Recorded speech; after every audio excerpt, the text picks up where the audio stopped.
Gangsta Granny by David Walliams. Chapter 33. Silence. After that, things were much better between Ben and his parents. His dad even went to the hardware shop with him and bought him some plumbing tools, and they spent an extremely enjoyable afternoon together, taking apart a U-bend. Then, a week before Christmas, the three of them received a late-night phone call. A couple of hours later, Ben, Mum and Dad were gathered around Granny's bed. She was in a hospice, which is where people go when the hospital can't treat them anymore. She didn't have long left to live. Hours, maybe. The nurses said she could go any time. Ben was sitting anxiously by Granny's bed. Even though she had her eyes closed and didn't seem able to speak, sitting in that room with her was an incredibly intense experience. Dad paced up and down at the foot of the bed, unsure of what to do or say. Mum sat looking on, feeling helpless. Ben simply held Granny's hand. He didn't want her to slip away into the darkness alone. They listened to her raspy breathing. It was a horrible sound, but there was only one sound that was worse. Silence. That would mean she was gone. Then, to everyone's surprise, Granny blinked and opened her eyes. She smiled when she saw the three of them. "I'm famished," she said in a weak voice. She reached under her sheets and took out something wrapped in cling film, which she started unpeeling. "What's that?" asked Ben. "It's just a slice of cabbage cake," wheezed Granny. "Honestly, the food in here is ghastly." A little later, Mum and Dad went out to get a coffee from the vending machine. Ben didn't want to leave Granny's side for 1 second. He reached out and took her hand. It was dry and so light. Slowly, Granny turned to look at him. She was running out of time. Ben could see that. She winked. "You'll always be my little Benny," she whispered. Ben thought how he used to hate that name. Now he loved it. "I know," he said with a smile, "and you'll always be my Gangsta Granny." Later, after Granny had finally gone, Ben sat quietly in the back seat of his mum and dad's car as they drove home from the hospice. They were all tired from crying. Meanwhile, loads of people were out Christmas shopping. The roads were full of cars, and there was a long queue outside the cinema. Ben couldn't believe life was going on as normal when something so momentous had just happened.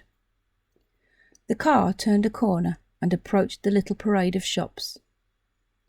"Can I pop into the newsagent, please?" said Ben. "I won't be long." Dad parked the car, and as a light snow was falling, Ben made his way alone into Raj's shop. "Ding!" went the bell as the door opened. "Ah, young Ben!" exclaimed Raj. The newsagent seemed to notice the sad look on Ben's face. "Is something the matter?" "Yes, Raj," spluttered Ben. "My granny just died." Somehow saying that made him start crying again. Raj rushed out from behind the counter and gave Ben a big hug. "Oh, Ben, I am so sorry. I hadn't seen her for a while, and I guessed she wasn't well." "No, and I just wanted to say, Raj," said Ben between sniffs, "thank you so much for telling me off that time. You were right. She wasn't boring at all. She was amazing." "I wasn't trying to tell you off, young man. I just thought you had probably never taken the time to get to know your granny." "You were right. There was so much more to her than I ever imagined." Ben wiped the tears away with his sleeve. Raj began searching his shop. "Now, I have a packet of tissues somewhere. Where are they?" "Ah, yes, just underneath the football stickers. Here you go." The newsagent opened the packet and passed them to Ben. The boy wiped his tears. "Thank you, Raj. Is it 10 packets of tissues for the price of 9? he said with a smile. No, chuckled Raj. 15 packets for the price of 14? Raj put a hand on Ben's shoulder. You don't understand, he said. They are on the house. Ben stared. In all the history of the world, Raj had never been known to give anything away for free. It was unheard of. It was madness. It was going to make Ben cry if he wasn't careful. Thank you so much, Raj, he said, quickly, choking up a little. I'd better get back to my parents. They're waiting outside. Yes, but just one moment, said Raj. I have a Christmas present somewhere here for you, Ben. He started rummaging around his cluttered little shop again. Now, where is it? Ben's eyes lit up. He loved presents. Yes, it's right here behind the Easter eggs. Found it, exclaimed Raj, as he produced a bag of Murray mints. Ben was a tiny bit disappointed, but he did his best to hide it. Wow, thank you, Raj, said Ben, doing his best school play acting. A whole packet of Murray mints.